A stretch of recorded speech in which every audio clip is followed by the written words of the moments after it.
jërëjëf sëñ Makhtar ñu ànd déglu docteur Abdoulaye Lam bismillah. bismillah alhamdulillah wassalatu wassalamu ala rasulillah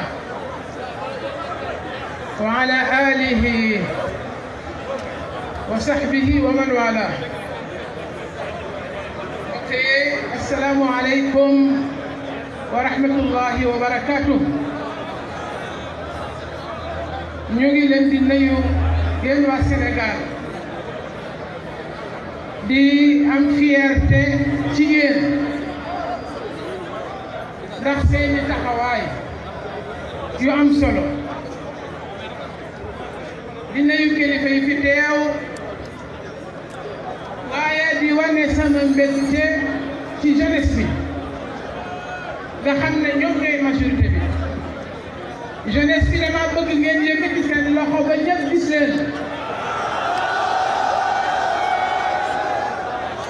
lu tax ma wax loolu mooy góor jigéen ñi soxlawuñu ma man ak ñi leen di campagne ak soxlawuñu paa yi ci tànk bi soxlawuñu maire yi yéenay cible bi te mbéjam kanam mag moo koy fajal boppam. yéen jeunesse bi yéenay taxaw wane fulla ak fayda man suñuy dirigeant ne leen ñun duñu nekk góor jigéen duñu bàyyi ku fi nekk góor jigéen. wax leen loolu mu leer ñëpp dégg ko. wax leen suñuy dirigeant ne leen duñu góor jigéen te duñ ko nekk. te duñu nangu góor jigéen am fi.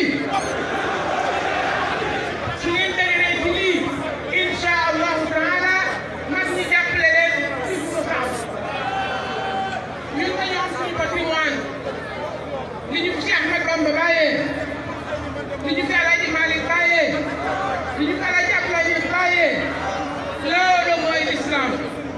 am kuntum shuhadaa iz hadara Yaquba al-mawt iz qaala li baniihi maa ta'buduuna min ba'dii qaaluu na'budu ilaahaka wa ilaaha aabaa'ika Ibraahiima wa Ismaa'iila wa Isxaaqa ilaahan waahidan wa nahnu lahu muslimuun. ay jikko yu baax lañ ñu fi bàyyee moo taxoon Cheikh Ahmed Bamba taalif Qada al-Haaj moo taxoon Alaaji Ibrahima Niass taalif Ruuhul Adab moo taxoon kilifa yi fi nekk kenn ku ne si yoon nga xàll ko teg ko ci yoonu Yàlla Muhammad mi Yàlla waxoon ne na def déclaration wax adduna bi qul ta'aalaw atlu maa harrama rabbukum alaykum ba muy jeexal mu wax wa anna haadaa siraatii mustaqiiman fattabi'uuhu wala tattabi'u subula fatafarraqa bikum an sabiili. subul yi nag subul yi